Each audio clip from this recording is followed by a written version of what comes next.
Hello and welcome back to what could be the final map of tonight and the first day of EU. Unless Envik can pull off what looks... Sorry about that. It was interference. Unless Envik can pull off something that would be, I guess, phenomenal for all of us to see. Clubhouse is our next map. We just saw a bank that was pretty one-sided, a 7-3 in the favour of Penta, but let's waste no more time. Let's jump into some operator bans and see if this Clubhouse can be a little bit more of a Cinderella story. Clubhouse is where we go next, and you have the HEFE. What does that mean? Jefe? Jefe. Have fun. Have a fun time. That is... You feeling okay? No. Too We've late had for a very you? long day. I'm good. I'm raring to go. Maybe it's just those old man bones you got in you. Maybe. It's many bones, man bones in me. It's all the Red Bull and other energy drinks that I've been drinking. See, that's why I don't drink the stuff. No, a lot of sugar has kind of filled up my entire body, and now I'm just going to, I guess, power myself through and not sleep over the next 15 days as we go through the rest of these qualifiers. Yep. But Habana has the instant ban here removed from play by Penta. Obviously, we are pushing against the basement. We played Clubhouse in a European game, not so long ago. We've already talked about why it's kind of important to ban off the hard destruction for hatch control. I don't think we need to repeat ourselves. In fact, as Capital gets taken off, I feel like we're seeing a very similar set of bans to any EU Clubhouse. Oh, yeah. Capital and Habana have really been the highlighted operators that have been banned out a lot, especially in the attacking terms, because defense is a lot more predictable because it's always like Mira, Echo, Maestro. Whereas attack, there's a lot more options to really go for. And talking about the Mira, Echo, Maestro, Mira gone straight away, and I'm guessing Echo or Maestro will follow through. Yeah, I've already written down Echo, if I'm honest. I'm just expecting it at this point. I'm probably going to be wrong and have to cross something out, but it's just such a staple. Yep, that's Maestro. I have to do a slight cross out. But it's one or the other, really. It's so interchangeable between preference and that kind of stuff. And, end of the ban phase, it's all very familiar territory that we're treading on. Clubhouse, this is going to be, obviously, the battle for Envik. This was their map choice, to be fair. Last time we were on Clubhouse, as we said, it became a bit of a fight, more of a fight than we expected, between August and Trust. And not as much of a fight on Bank, to be fair. Starting on the defense, Penta, so they have that to kind of play with and work with as well. We might be on the wrong server, or it might be doing the stuff that it was doing yesterday. We're on Brazil. Well, I think we're coming back to our cameras. We're coming back to the cameras right now. That was an unfortunate thing. For those who aren't aware and have been playing ranked recently as well, the servers have been putting us on random things. It's apparently a big phenomenon. Yeah. People have been queuing on random servers. We had two teams from Brazil last night play on East US. But then that was when all the Brazil servers went down. So they opted to play through like the brave Brazilian teams. Can confirm EU will not play on any ping unless it's EU.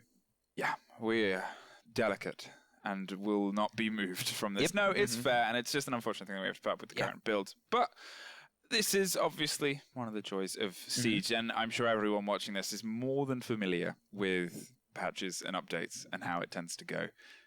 Far from the worst, actually. In terms of issues that we've ever suffered, this has actually been quite, it's not the worst one. We've had worse. Way worse.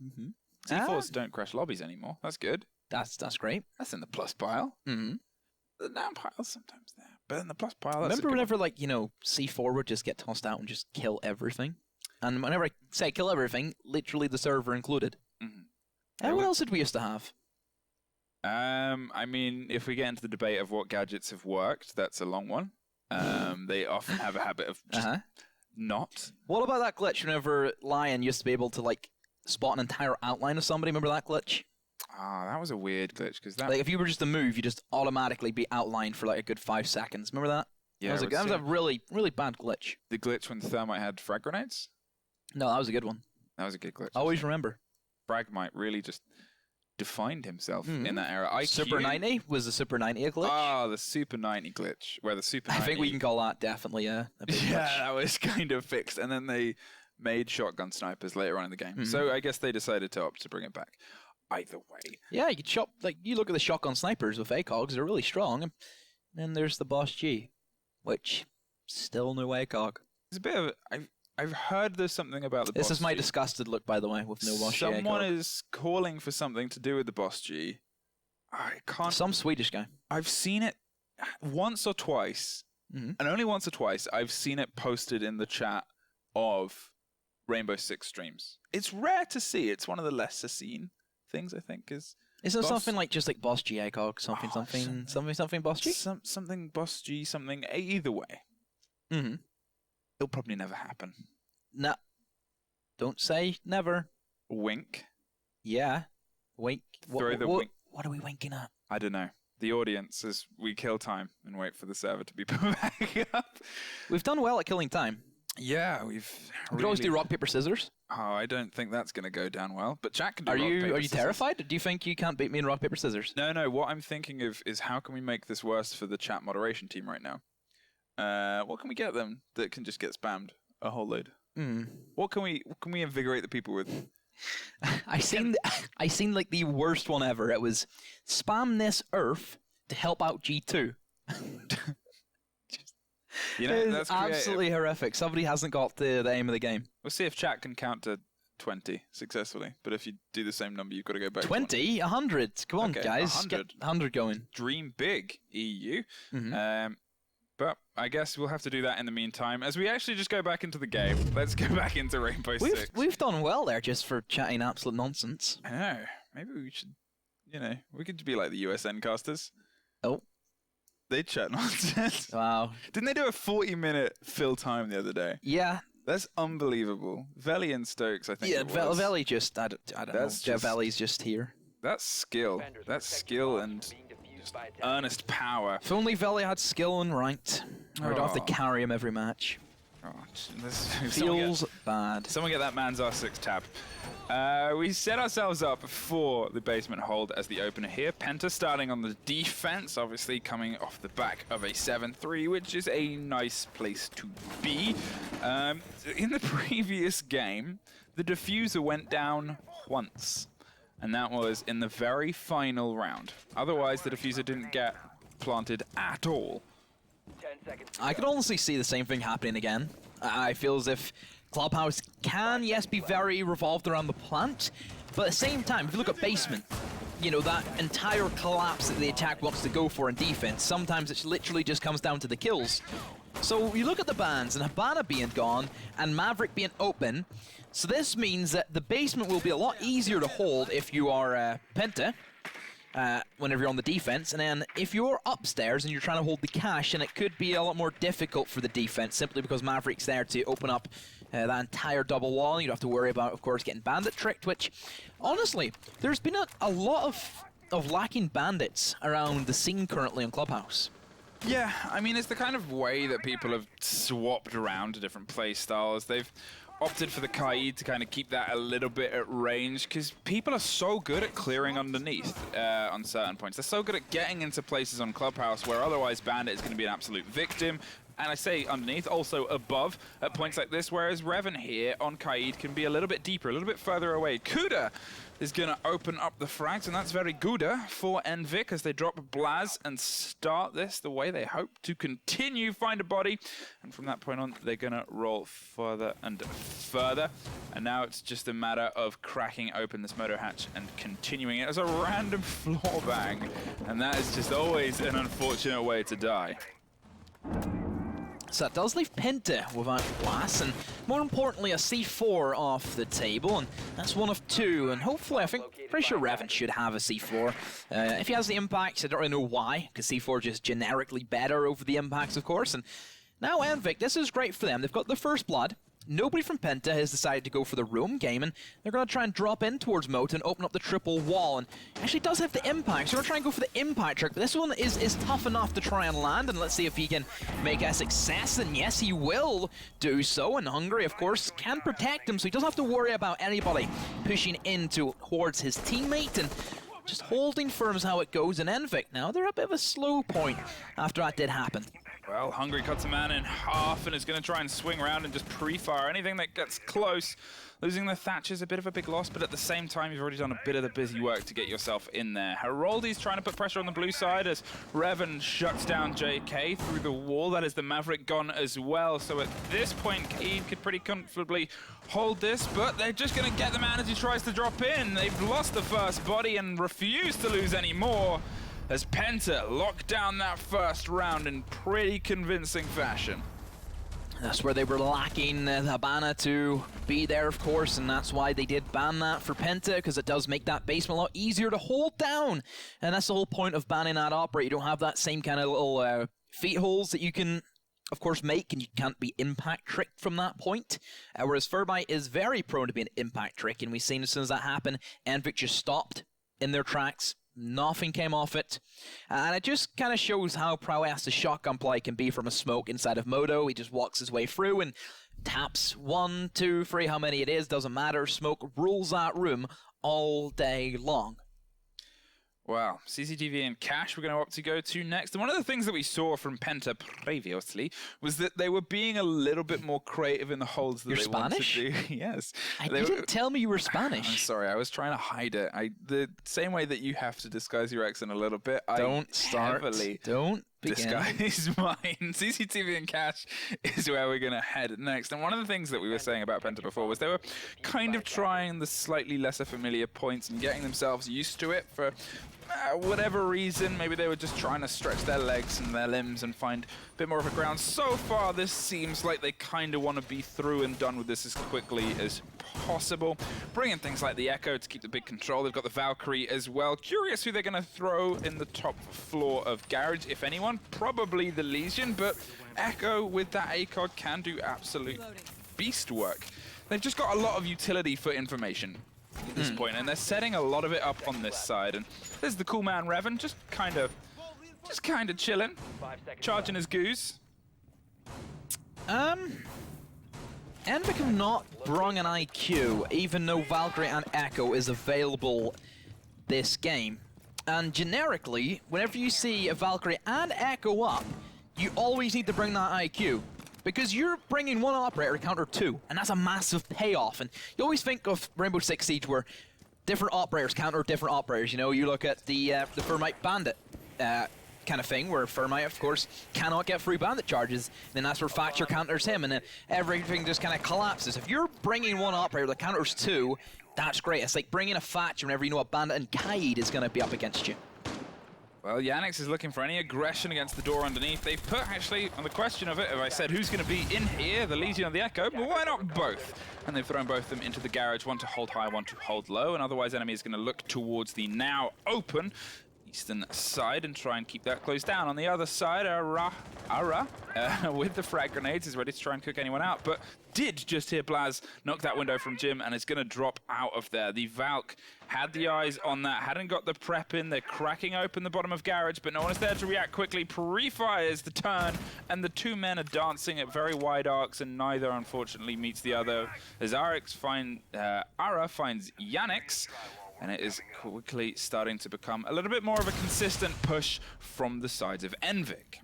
Also have breached in towards the garage and really trying to put the emphasis onto enemy, and I'm glad that Envic are doing things the right way you're supposed to get it done. And that is, first of all, opening up the breach in towards Cash, which is what they've done. So it basically means that enemy, he has to stay in catwalk. There's no way that he can cross back over without getting killed, and then from there they need to try and pressure on towards said Echo. That's why they've opened up below, but Revan goes in big, and enemy even jumps onto the train, and Hungary as well. Everybody from Penta steps up in a quick succession.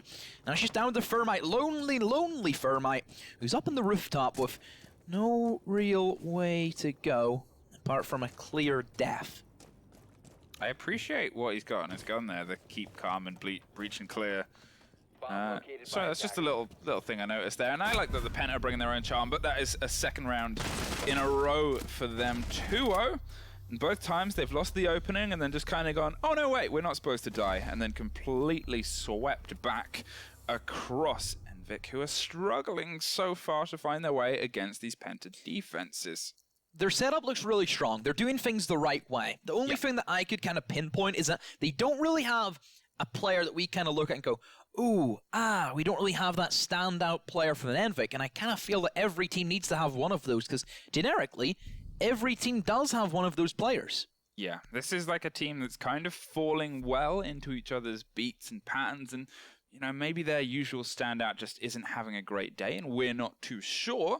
But at the same time, there's no one really stepping up. And to be fair, it's something that we even talked about in games earlier today. If you obviously hark your minds all the way back to when we saw G2 playing up in their first game against Existence, and we were still seeing certain names from Existence find bodies and fries, like Karibo and Barrage especially. They were able to get bodies, and yes, it's in some ways a more established team than Envic, but at the same time they're still competing and still winning their national titles and their national kind of rosters, so we're missing that little bit of aggressive flair to lead the charge at this moment in time. So we move over to now our Jimin bedroom, and Penta, an extension hold towards that cache, a common thing that a lot of teams, of course, have adapted to and have realized that, hey, if we can put as much pressure into another side of the map, hopefully we'll kind of force the attacking team in to use all of their utility, and they won't have much to go off whenever they finally push in towards the bomb site. Also, fully reinforcing not just Jacuzzi wall, which is standard, but also fully reinforcing bathroom. Yes, that's a play. Yes, you can happily reinforce bathroom, but typically they leave it soft until they need to reinforce it. So they kind of have that pullback. Bandit is always taken for Jimin bedroom, but they're not going for it. And I get the idea, because if you're bringing a bandit, then that basically forces you to bring a castle. That's you sacrificing another operator to protect one, which may not even get a payoff whenever Maverick's still up there. Yeah, that's the thing about it. I think they've opted instead to kind of lean into their aggressive guns instead of relying on, well, tactics to carry them through, because they know that they can use their gunning skill to drop the bodies on the opponents. And they also know that, as you said, Maverick has been a pretty consistent bring-along from the sides of Envic. Now, they're worried about someone running out on Dirt's side, and Buck is just keeping a continual eye on it, but so far, Penta, they're pretty relaxed, just kind of lying around like lions and leaving themselves grazing in the sun and waiting for the Finns to push against them as they steadily and methodically work across this wall. They've got the hard section off now. They just need to crack open the soft to find the gooey insides of, well, whoever might be unlucky enough to be on the other side. But so far, Blaz is the only one that's suffered anything close to a fraction of damage. As I said, at this point, Penna, they just chilling. They just vibing. They're waiting for Envic to make the move, and Envic, they're not making a whole lot of those. Penta's entire construction is still intact. Nobody from Envic has any intentions of pushing that. They're at a standstill. Yes, they've got the wall open, but they still have to go for another one. And whenever the collapse can come in from Penta, where they can rotate people below with a C4 and can't deny access to Jim, because at this moment, Bedroom's kind of off the table for Envic, because they haven't really done anything to allow them to do so. Do you say Kuda? He has went from below and eliminated Yannick's. See if he can add anything more. So playing as that kind of lone fragger, and maybe Yannick's just getting a little bit carried away, too early for a rotation, perhaps we could say. I could definitely see Blash rotating below and then using that C4, but he can't really do so whenever someone is crouch walking up the main stairs at the moment. And nobody from Penta, I think, is caught on that someone is there. Everybody gripping up the push in, blind push in from JK, and that has to be a just kidding moment. Yeah, Hungry just caught that man in half, baited by the sound of the Thermite charge though. Well played, Thermite, and quickly Envic finds some bodies on the opposite side, and suddenly it's just Revan out of nowhere. Envic pulled that round together, and hey, they just took advantage of the fact that Penta was so laid back, too laid back, and they got themselves in a bit of a tight spot. The first round swings the way of Envic, but got to remember last time it was a 7-3. They are more than capable of responding, and we've got to go back via Church and CCTV to potentially find a more comfortable point to attack for Envic. That's a weird one. Very strange kind of pacing of the round. Yep. Just Penta set up shop. Envic just kind of moved around the map and didn't really have any headway into the actual bomb site.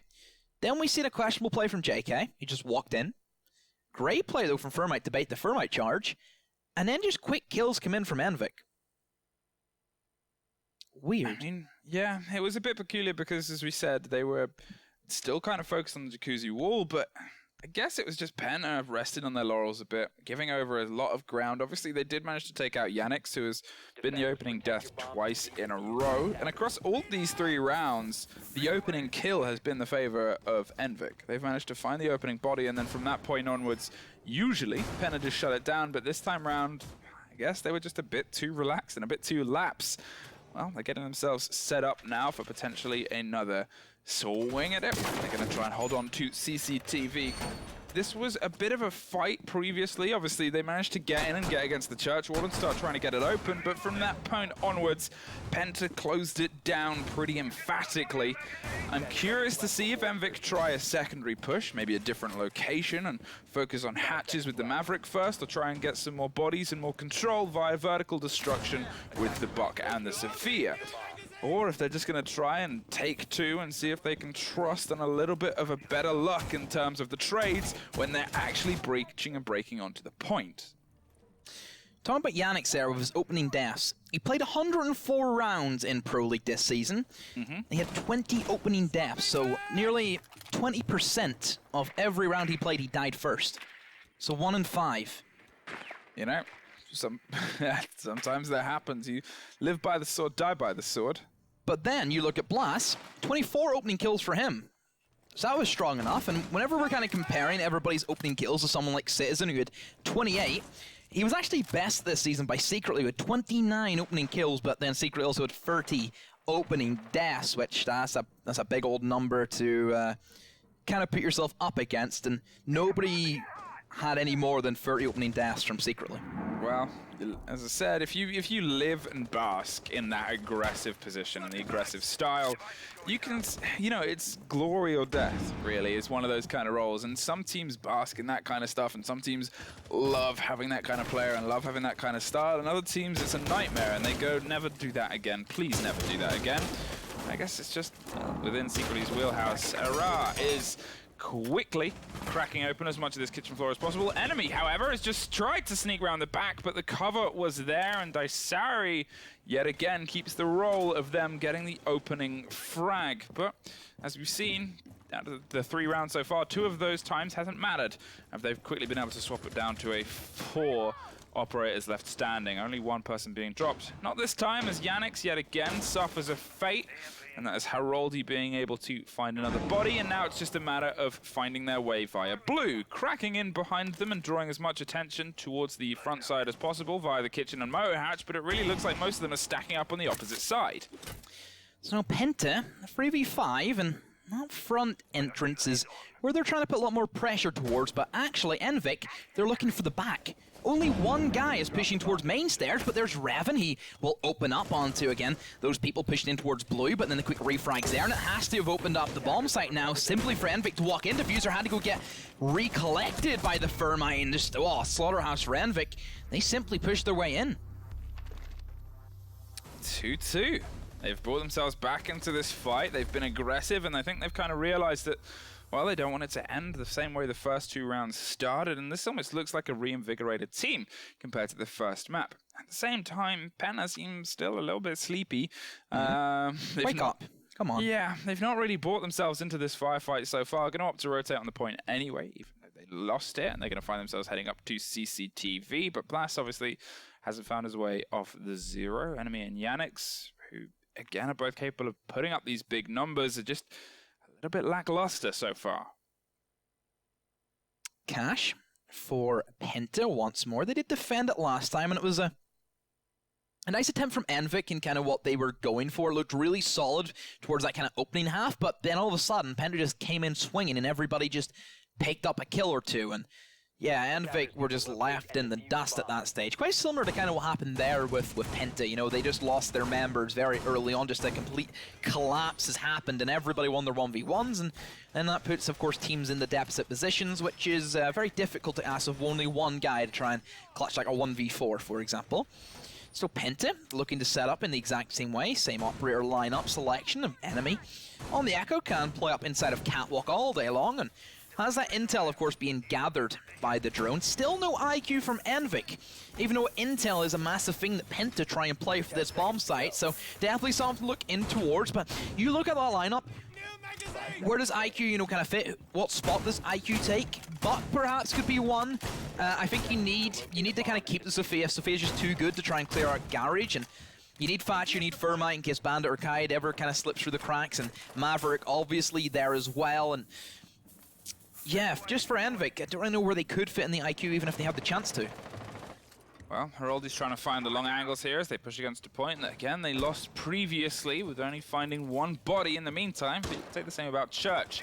JK looking to try and start this Mavericking. Great action and crawling and the combination and the ability, which you see a lot of people otherwise struggle with. But there's the ankles caught out, and there is no stopping that wall as it gets broken open without any kind of electronic denial. Blaz, in the meantime, hanging around logistics, drops 2 drones, but doesn't see the third man, potentially swinging around on Jacuzzi's side, as now they're just going to keep themselves locked in over here.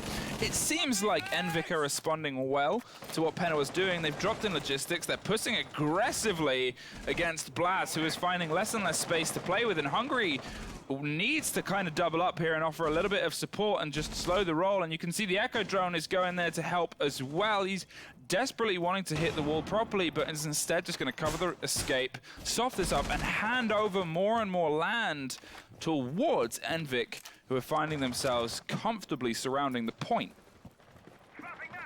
So Envik, they've got themselves inside of logistics, and it looks as if they're going to go for a split push. They've got that breach open, and like we've talked about, it creates an entire sanction. It's like parting the Red Sea.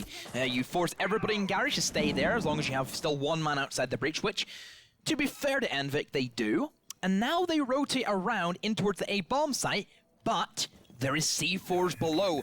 There's Blast ready. Oh, a nice shield as well. So that's a curious position for Hungary to play, because if that does get destroyed, like Sophia Impact was to come in, he's caught out. He's going to die from that scenario, so it's a big risk off that shield. But still Penta holding firm, but like we know Envik, they don't need as much time on Clubhouse. It's not as if it's Bank, and there's the Echo drone who's actually playing as more of a kind of drone, like an attacker would, and finds out where that Sophia was and just alerts the position, especially for Blast, who we know is downstairs in the lounge, and even Buck rotates below, and this is going to be the first firefight really that we have, and somehow Blassie wins that. The drone was lacking there, another one for Blast, a double kill, and this has to be where the road ends for Envik in this round. Yeah, you say, how did he win that? And I think the real question is, how did he win the second one of those? Caught reloading mid-firefight, and he'd been completely droned out, and the information passed. There's the smoke canister going off as they try and catch the man on the corner. Yannick finds JK. In the meantime, the second smoke charge goes off, and I think for me, the moment this round started to fall in their favor was the impact trick against the Thermite in this Castrum very early on. We could see the plan formulate in the hands of Penta, and from then on, it's just been a pretty solid lockout, and currently set up for the first flawless game, flawless round in the hands of Penta.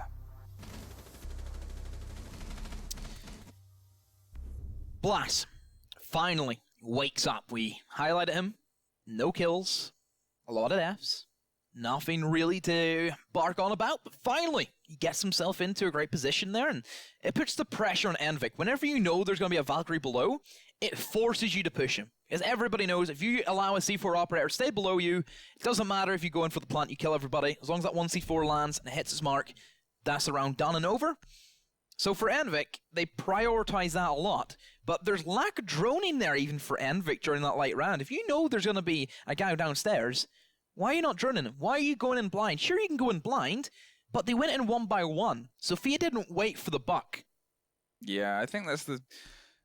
Now, the thing about when they're working as a unit and when they're kind of covering stuff, it seems nice from Envik, but they leave themselves too repeatedly open to lapses in kind of communication. And as soon as these Pro League teams, like Penta, like G2, as we've seen, as soon as they find an opening, they're so good at exploiting it, because for them, that's their natural state. That's what they're looking for in other Pro League teams at the tippy top of this game, is you find the moments you can pull around and you grab on and you yank as hard as you can. And that is something that these guys are struggling with at this point, because they're not quite quick enough to be able to shut down and realize and react to how aggressive players like Blaz can be underneath. Now 3-2, and we're back down into Church, and obviously 1-1 lost one is a good status for the attackers at this point, but Penta, can they be a little bit more aggressive and a little bit more active in their hold of this? Camera active. So now for Penta, they go back to the church, which they've won, but also have lost. And Envik have been very explosive, I think, in this bomb site especially. They can be very deadly if Penta allow them to attend to their devices. And I still feel as if Yannick should just go on a mad roam, which, I say that, there he goes. He goes on the mad roam, he finds 1 kill, but quickly retraded. But that's the Thermite. That's a massive kill for Yannick. That's a massive payoff, because sure, you lose your Jaeger. He's already placed down his ADSs. His Thermite placed down his Thermite charges, Fluke? I don't believe he has. Bit silent now. We can hear a lot of beeping of a lot of different utilities around the C4 staircase. Yeah, keep themselves some sightlines, and you're assuming the Valkyrie's doing something tricky with it. As the Mavericks found himself suddenly very, very integral to how this is going to part and play out. Arrow is going to swing in onto that red staircase and find their way down towards the point as blue side is being droned out, and there is the pre-placed, cutting Arrow in half as their Blaz has, as we said, started to show up on that Valkyrie and find some bodies. Rotating round towards the staircase. This is something we saw from Penta the previous round, as they're very active in finding new positions and new holds depending on what is going on from the push, and everyone has generally found their way into blue. They're going to try and stack up, realize we have the hard destruction, they're going to try and take the softer side of this point, and big guns are blowing off, but otherwise Hungry just swings around a corner and drops 1 with a shotgun, drops 2, suffers in the meantime, but now it is just a 3 versus 1, and the man is buried in a deep dark corner. A minute 10, all the time in the world to rotate. Diffuser is cold on the floor, and enemy's just going to end it with an impact. He's caught him. He's got himself a wild JK. Wonder what that involves then too. An LMAO? Well, if he's finished, right, we'll say he's a stage 1 of finish, right? What would be the stage 2? Would it be like a move? Or like a jaunt here or something like that? I could see it as a move. It depends. Obviously, are we doing a 3-stage thing here? Oh yeah, we're doing a free. We'll do right. Here we go. We'll do 3-stage and a Dynamax. That's the new one, isn't it? It is. I know some Pokemon stuff, but I don't want to offend anyone by calling them a Dynamax. Yeah, it's not out yet. Sword Shield isn't here. No. Coming. So we go from JK to move, and then we go to what like Uno, Panari. Panari, Yeah. even though. You know, I would say that. Spiritually, I think Panari is the final evolution. You think? Yeah. You wouldn't say, maybe the world champions? But Panari? What about Sleben? Superpower player Sleben, that's true. Or is he like a single stage? He's just an entity in its own. Maybe, okay, let's rephrase this metaphor. Maybe the Finnish scene is more like Eevee, in that they can go in several different directions depending on what you kind of give them. So if you give them a guitar, it turns into Panari, or a chef's hat, or most objects, it turns into Panari. Yeah, or like, for Kanto, you can give them like a 5-0 lead against Navi, and then they have to lose that to evolve into Kanto. Ow. That's deep. Is that the kind of approach you're going for? I mean, I wasn't going to be that mean about it. But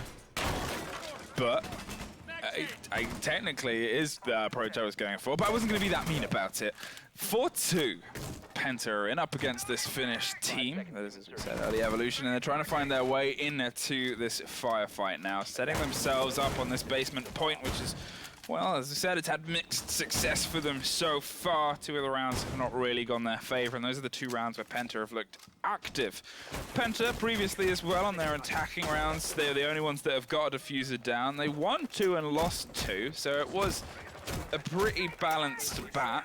So it gives, I guess, Envik a little bit of hope as we go into this kind of trade and this kind of situation, and it's down to Penta to try and, I guess, prove their mettle and see how much they can take. Envik, all the pressure in the world. Honest, is there pressure though on Envik? Are we expecting him to win this game? Not really. We're not. There's no pressure on Envik.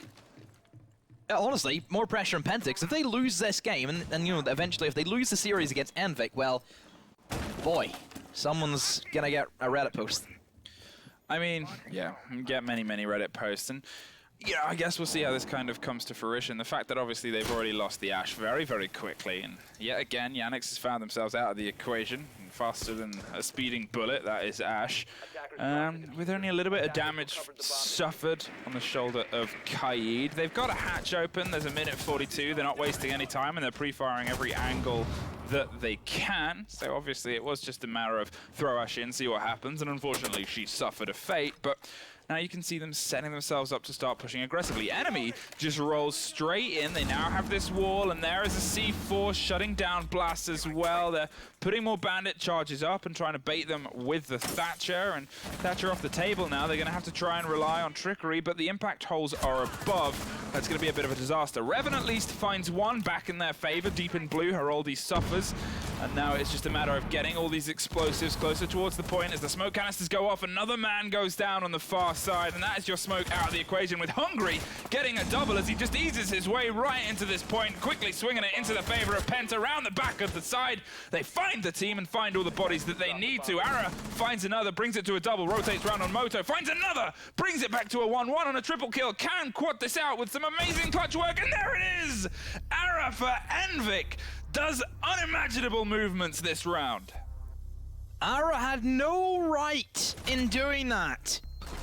He should not win those, yet he does. Penta had everything going for them, and it's just the lack of communication. You've seen that Sophia had checked that position, but just missed the bandit by an inch, and then that's just where the pesky kind of trick where you just keep moving in your position, and it's just, it's just Just one of them. Ara, what a round to have. Doubled his KD in that single round. At the same time, Penta, they lost the initial footing, and then from there started to pull it back a fair bit, and then a hell of a clutch there from the solo player to keep that team and keep that balance not as big. Obviously, as we said, Penta, they lost a couple of their rounds. Their attack rounds previously weren't the best as they translated, and that was where they dropped a couple of points. But from this point onwards, I guess we'll see if they can, find that Pro League status yet again. Pushing against CCTV, Cash bringing the Maverick and bringing the hard destruction. Oh, it's looking pretty good from Envik so far. Still, a lot of work to be done if they want to pull off this upset. Now Envik, they will turn their attention towards the Cash.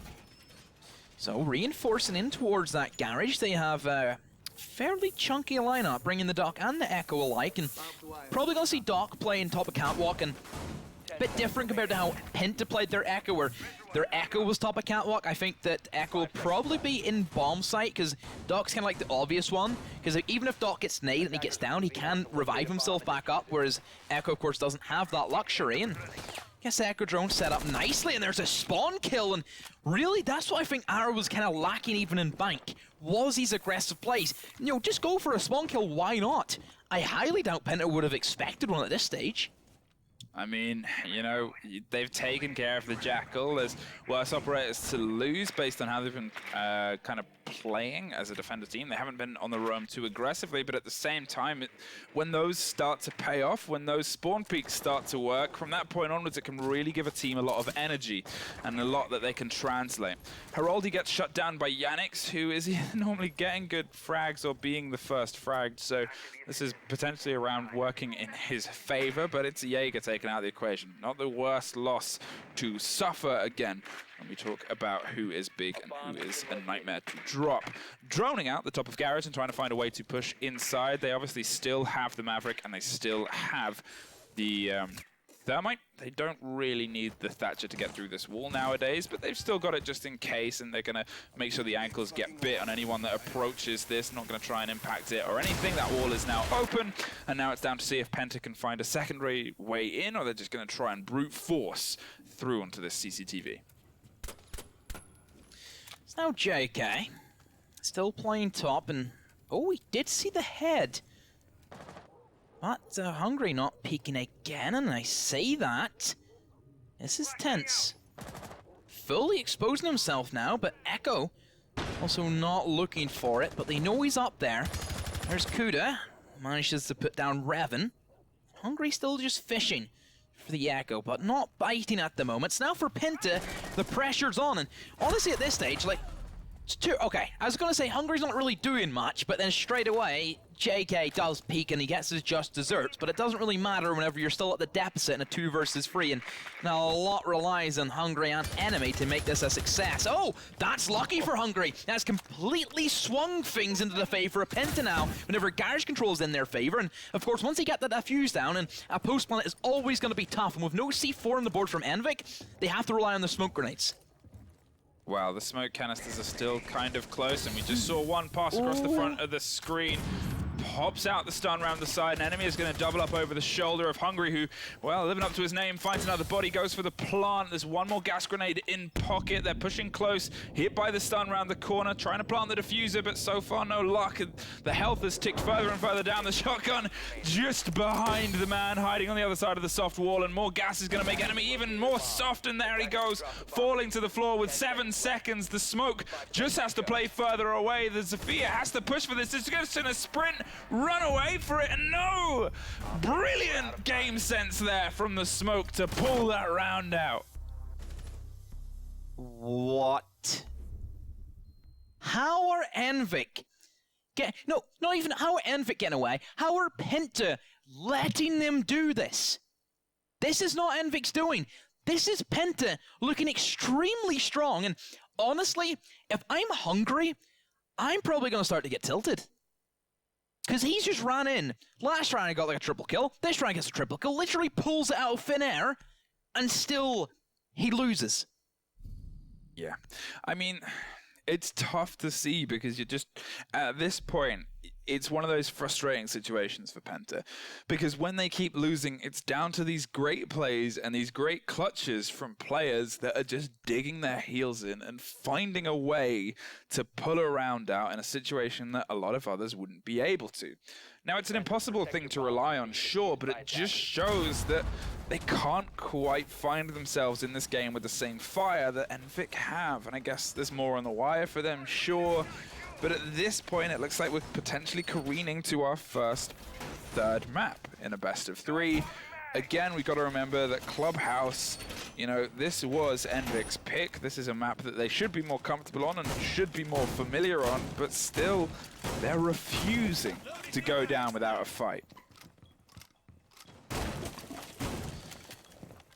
So now for Envik, they turn their attention to gym and bedroom. Extension over towards cash, which is a common thing that we've seen featured here on Clubhouse so far in the tournament. And really for Envik, whenever they're kind of setting up shop over here, they need to put more pressure on Penta. Because if Penta kind of see the cash and they're like, you know what, we're just going to leave them over there, we'll just push in towards Jacuzzi, then that's whenever Envik need to step up and just start going crazy. Whenever they've realized that cash is not the intention for Penta, that's where we see a jump out from window. That's where we see a quick rotation. That's where we can see an absolute, I'll call it the Finnish classic peak.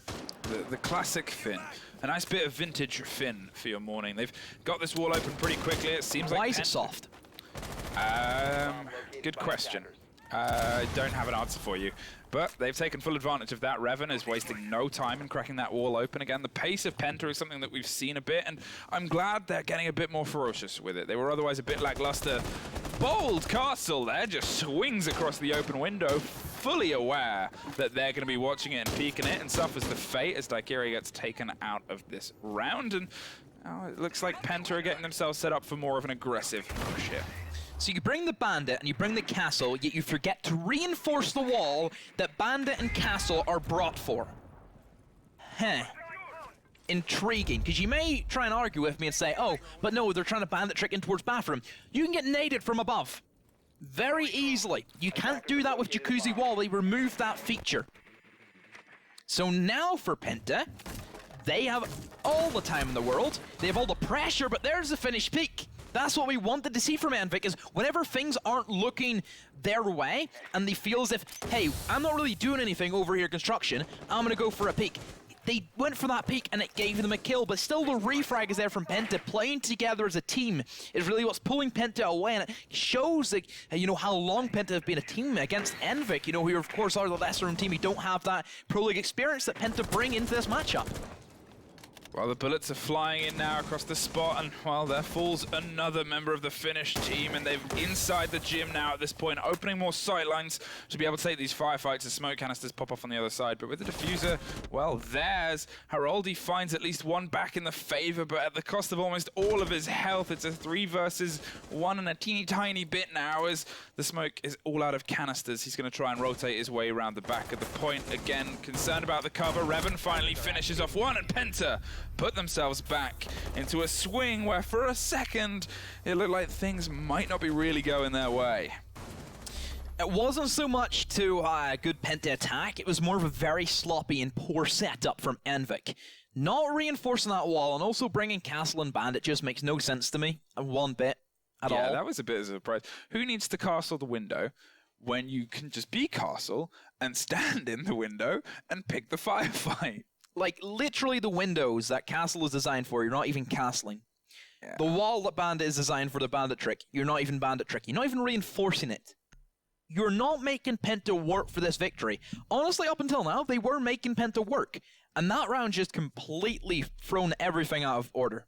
Yeah, that wasn't the best we've seen from them. They just kind of, it looked like they just didn't do their setup. And they had this point and they went, uh-oh, we've not really done what we're supposed to do. And then Penta, all credit to them, very quickly swarmed upon it, maybe trying to catch them out before they managed to finish whatever setup they wanted, and then started to close down everything. Church is where we're going to head to next. Obviously, this, again, we've already cited how many times it's been a bit of a back and forth. Both teams have won it on the previous half, and now at this point, it's down to see if they can win it on this half as their attackers, because otherwise Penta lost it previously. That would put them on to match and map point. It would put them in a very good standing. Otherwise, if Envik can take this and put it on a 5-5, if they can perform on CCTV in a similar way, wow, this can really win it round for them. But we've got to remember, as I said before, otherwise this has generally been clutches that this has been previous 2 round wins for them. Penta has pulled off the gas a little bit, and Envik has been able to exploit that with some pretty outstanding individual plays across the 2 rounds. One from Ara, the man of the moment on this one, and then obviously from the smoke on the previous. So Envik take up arms in the church, and this was another round where Penta had it in the bag, and then all of a sudden, a bandit out of nowhere appeared and put all of their hopes and dreams to one side. So now for Penta, bringing in the Finka. Unusual, to say the least, and you know, if you're bringing the Finka, you're literally replacing, you know, like a really strong operator for this particular bomb site, so you're kind of missing out on potentially, you know, more fragging potential, like a Buck who can be great for kitchen and also provide nades. But then again, Hungry also does have nades, you know, on the Finka, so that kind of could be a substitute. But I still don't think the Adrenaline Surge is kind of worth over the Skeleton Key. Well, I guess we'll see if they can find a way to make it work as they crack their way closer towards this point. A lot of eyes on cameras right now on the sides of Envik. Obviously, we've seen a lot of aggression, and look where Ara is, the bandit on the very top floor, is looking for a firefight on the fast reaches of this map. And if he goes unchecked, that could be monumental. However, it looks like he has been at least a little bit checked, as Yanix is waiting for the swing round onto this side. Hungry is there to help shut this down too. The bandit is going to swing towards the opening pre-fires, and that actually gives the bandit the good-headedness to slow his roll and not wildly swing at that. And if he hadn't pre-fired, that could have been the other way. There he goes, though, and no, Yanix, you need to get that, and does. Just as the head dips out of view, and that is a big frag. But with a minute 20 left on the clock, they've got to start making the most of this, because they still have an entire floor to start cracking open. Still time though. It is Clubhouse at the end of the day, where you have a little bit more time compared to other maps. Because once they do get control of, you know, the hatches, they can start working their way in, as always, as long as you can get that diffuser down by 0.001 seconds, then there is no issues to be had. Suppressor on the Sniper Shoddy, surprisingly, and to be fair, that does limit the damage output that kind of comes, but if you hit the head, then it doesn't really matter for the most part. And now we look in towards kind of how Penta want to perform this. Looks as if they're going to try and go for the classic triple wall and open that up, use the Thatcher, and well, now it's a lot of pressure onto JK, see if he can kite trick, which he does go for. So I think it's a bit of a bait potentially coming in from Penta. Another Thatcher grenade surely has to come in as well. A C4 gets tossed out, but misses, so waste a bit of utility. No enemy looking to go for the wall open, and oh, just barely misses that. But then again, I think it's just been destroyed there. No, he picks it back up, and again the kite charge goes off, and will it come in?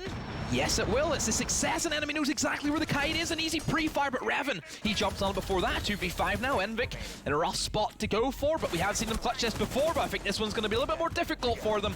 As yes, a 1v5 now. Kuda, you've been playing well, but this is Penta at its best, and see if he can retake.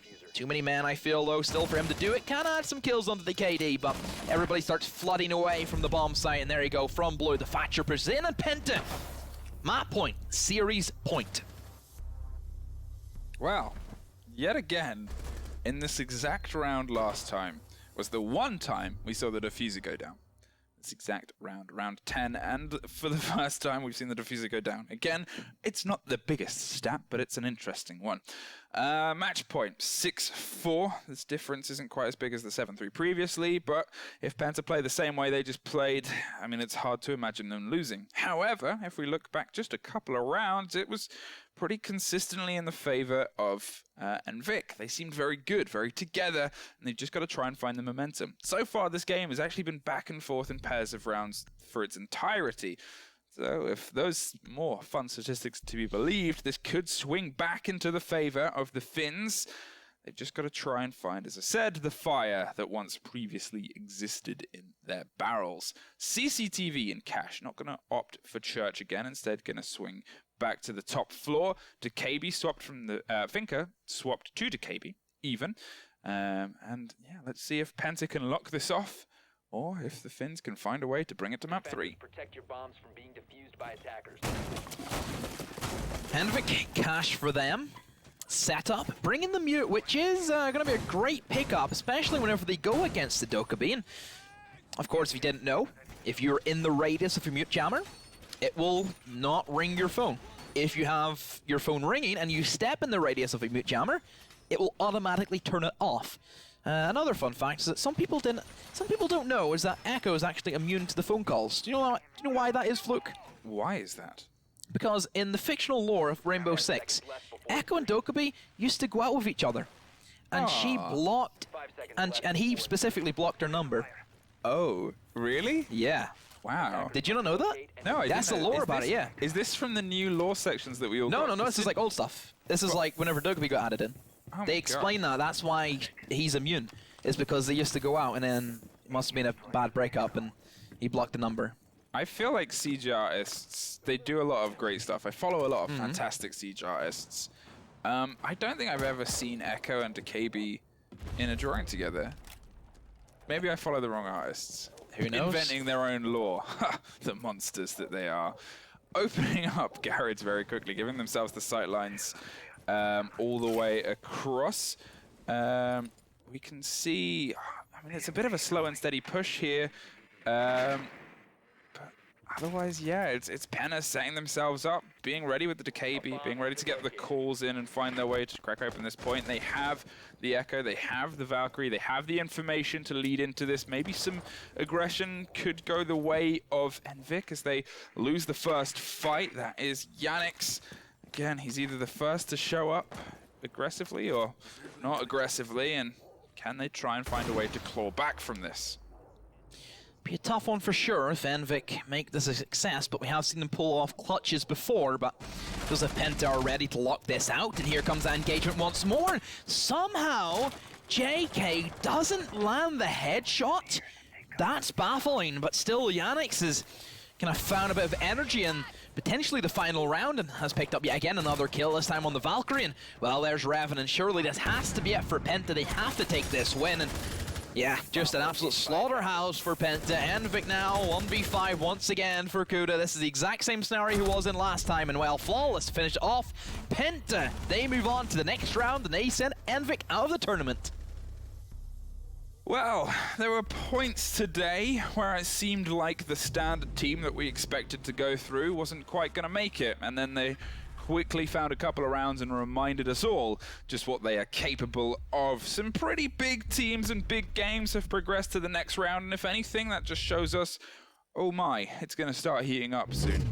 I think everything was expected that we kind of had today. You look at G2, who we know was going to win, and then obviously Penta as well, but probably Trust and Orglis was our closest battle, our only overtime we've actually managed to see here in the tournament. But let's look at the bracket, and let's see exactly how everything is kind of shaped up and formed up, and well, you can see G2 and Existence, they went at it, and one thing to take away from that was G2, they look sloppy today, Fluke. Yeah, and if you look at the rest of the teams they've got to play, obviously they've got a game against Orglis in hand, but BDS are a looming threat that is not that far away. They've obviously got to beat MKs and then Penta, but, you know, I think that is the eyes on the top bracket. In the meantime as well, if the next time we're on an EU play day, we've also got Chaos playing Vegasy and Secret versus Syzygy, which is a name that I still struggle. You okay? Have you been electrocuted by any chance? Syzygy, and then Vitality, Forza, Timber and Trigger. There's some big names there against the open qualifier teams. So EU is a region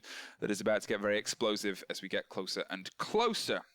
That has been everything from us tonight. That's us. That's us for Europe, but we will be back again, not tomorrow, but we will be back the next day after that. And that, of course, will be Latin America, number 2, and then NA will follow. So, NA fans, please stay tuned, because, of course, it'll be coming soon as well. But that's us done for tonight. Until then, guys.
Predict the outcome, win the game.